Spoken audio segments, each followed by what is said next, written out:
Hello and welcome to this best of 3 series between ScrambledEggSpecial and CB Drugash. So, this is round 1 in Warhammer League 3. Be sure to like and subscribe for more games and let's get into it. So, today we have another floppy hat enjoyer, man. Scrambled Egg, one of my favorite players. He is again rocking his Empire, signature Empire, like he did in Warhammer League 2. And we actually get back-to-back, basically, games when Ent plays Empire, and then when a standard frontline actually plays Empire. So we're gonna see the total difference in style when it comes to like a super wide formation with just battle troopers and state troopers, and the classic mobility style that Ent, for example, has. On the side of Scrambled Egg Special, we basically have Gelt on horse with Plague of Rust final transmutation, and we see a huge line of huntsmen combined with archers. This is a very similar army that he had in last time that he played into Slaanesh in the previous league, right? He had a bunch of great swords, a bunch of spearmen, a huge long line, and then he just defends basically his back line, and then they actually shoot and do the damage. And we have a pistolier just going in here to secure his back objective so he isn't spread too thin. On the other side, when it comes to Drugash, our again newer entry, we have a Marauder Horseman of Slaanesh, we have a Hellstrider, we have a classic Chaos Sorcerer of Slaanesh, with shadows, pardon me, with Melkoths and Enfeebling Foe. So this is basically to win any sort of cav engagement, and this is to, again, win any sort of cav engagement. The Rod of Torment is there to potentially also stop a spell cast if need be. And we have a couple more horsemen, pardon me, and just we have Sigi, man. Sigi the Prince. Interesting. So he's gonna just walk into the enemy backline and potentially just be super annoying because nobody's gonna kill Siggy. Like, he is invincible basically, especially into the type of army that Scrambled Egg brought. Like, there's no way that he dies. Chaos Warriors of Slaanesh with Hell Scourges. These guys are Terminators because they have such high melee defense and such high armor that basically nothing except great swords potentially can actually fight into them and kill them. Also, Huntsman being firewalls moving is such a nice tech for them. Man, it's just so nice to have a unit that can actually counter skirmish stuff like Horsemen, especially on the Empire side. Very cool to see. And he's going to be moving to his own back objective to first cap there, and he's going to be playing the classic whoopsie. I'm not used to non-debug camera. So he's going to be moving to the back objective, basically to start off with capping it. And then, yeah, summoning in more spearmen, just basically layering his forces, especially because Slaanesh doesn't seem to have a lot of units, right? They just have a couple of Chaos Warriors, and this one is even stuck in Narnia land, just capturing his objective. But this is the thing. Slaanesh is basically going to build up and then try to break the box, especially with stuff like Slangors here. Yeah, Mass Slangor coming in, which is basically a murder machine into Spearmen, but Greatswords are still there to potentially carry that game. And neither Slangors nor Chaos Warriors actually do want to fight stuff like Greatswords. So this is actually very good build from the side of Egg. He basically counter-builded this perfectly. The only thing that he needs to be careful about is stuff coming out of the woods, especially with the Pistoliers, right? Because them going in and getting cav charged by a Hellstrider of Slaanesh is basically going to be spell the end of them. And he kind of, yeah, a very nice add of the Spearmen here, and these Spearmen are going to the other side of the flank to also defend them. And he's just going to move forward, man. He has a much bigger line than Slaanesh, so his flanks are not going to get compromised, and he can actually reinforce with like a full-on surround. If there is just an engagement front line, he can still just go to the side and actually engage with the rest of his forces. Unfortunate charge into the Pistoliers. They're also going to be surrounded by these guys, the Hellstriders, though the Huntsmen do turn around and put a nasty volley into the Hellstriders, and very nice charge from the Pistoliers into the Hellstriders there too, to stop the charge into the Huntsmen. We also see a whole archer unit just turning around to potentially support this fight here. And the mainline fighting has engaged its great swords against Chaos Warriors. They will basically trade up. And with so many archers and huntsmen just being here fully uncontested, they're just going to keep shooting into stuff like the Slangors and basically win those fights.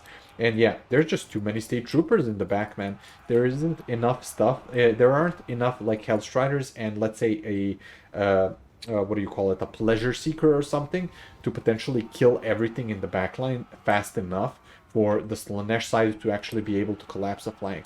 He went in too fairly into the Empire box, and we see Egg again being the potential victor in this game here. Very nice. Also a Plague of Rust, such an MVP play with now these guys that have basically no armor piercing now being able to shoot up into stuff like the Chaos Warriors and melting them with the Plague of Rust here. Also Siggy coming in with a couple of Chaos Spheres, but they're just stuck in Spearmen, man. They're not going to do anything. And now by that time, basically Egg had enough time to summon in some Empire Knights and actually fight them off. This was what was needed previously, man. He needed the Seekers of Slaanesh to come in and potentially murder some of the side objective defenders, right? Some stuff like the archers, some stuff like the huntsmen, while the Hellstriders actually held the ground against some of the other mobility. Him coming in here now isn't as strong, even though he gets enfeebling foes. There's just too many units. And where the hell is that? Look at the card over there. They're basically stuck in a couple of spearmen. But look at the Seekers basically melting. Unfortunate fight for him. And yeah, he just has too many huntsmen still online. Too many archers still online. I never noticed that the archers are such a loose formation here. That is very nice to see, because that makes them just very difficult to compromise with stuff like cavalry. Also, we see a Fury going into an archer. If one archer dies, that is just yeah, just skulls for Karl Franz. Basically, it doesn't matter. Very nice swap out of spearmen and the great swords, basically going into the Slangors. They're very low armor. They're very susceptible to stuff like the great swords. And yeah, here we have the advent of two great swords fighting into Chaos Warriors. They're just overrun, man. There's just too many state troopers on the line. Also, Chaos Spheres just being shot at by archers and huntsmen. And it seems like Egg has got this game in the bag. He basically did a classic box, and the box just was so wide that it couldn't all be compromised in such a way. I would very much be interested to see a layered box play from Egg, because so far, oh no, we don't want tactical camera. So far, he has played just a two-line box, right? And it was super wide.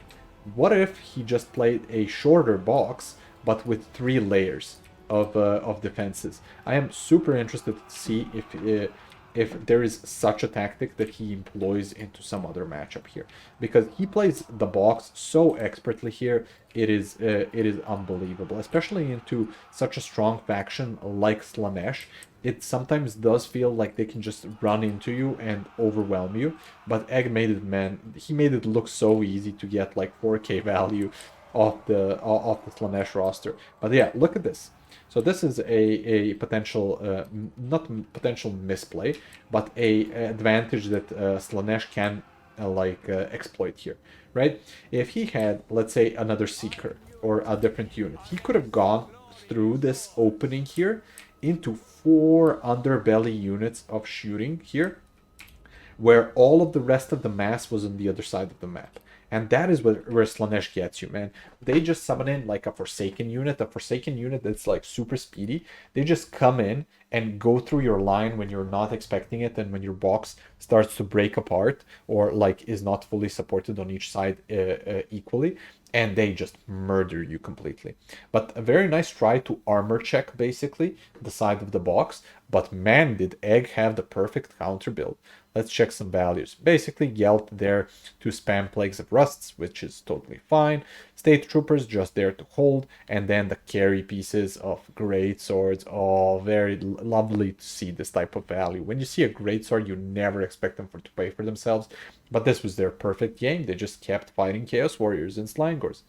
Archers, all of them completely paying for themselves. Huntsmen, again, being MVPs here, both killing the horsemen, screaming them out, and also the Hellstriders and the Seekers, and then just a bunch more state troopers to basically make more lines of onions that he needs to go through when trying to get to the underbelly of the archers and the huntsmen. And yeah, pistoliers, nothing special. He just summoned them in to go for the objective. Same thing for the Empire Knights and the Blazing Sun guys. They were just there to basically try and defend themselves from stuff like the Hellstriders. On the side of Slaanesh, yeah, none of these Chaos Warriors, Hell Scourges had the best of times just fighting into basically their perfect counter unit. Siggy, just farming stuff, nothing special. I feel like getting Pit of Shades is always good, right? Because you don't really have much of a problem like winning cav engagements, especially considering you have Melkoths on the caster already. And yeah, Hellstriders, let's see how they did. So Slangors underperformed just because they got shot at so much. And yeah, unfortunate. I feel like Drugash could have had a better time with just more time to build up. If he had all of the Slangors, all of the Furies, and let's say a Fiend, he could have gone onto one side of the objective or one flank of Scrambled Egg and then potentially tried to break him over there. But I feel like you can just go for what do they call the Forsaken here, and just have the Forsaken basically play the same role as the Chaos Warriors, right? Because the Chaos Warriors just have lower DPS, and the point of breaking a box is just to get into it, right? And you just don't have enough DPS to go through all of these state troopers and the great swords to get to the back line here. So very nice build from Egg. Like, love this build. If I'm gonna play Empire, I'm definitely bringing this home with me. 1-0 to Egg. Let's see how game 2 goes.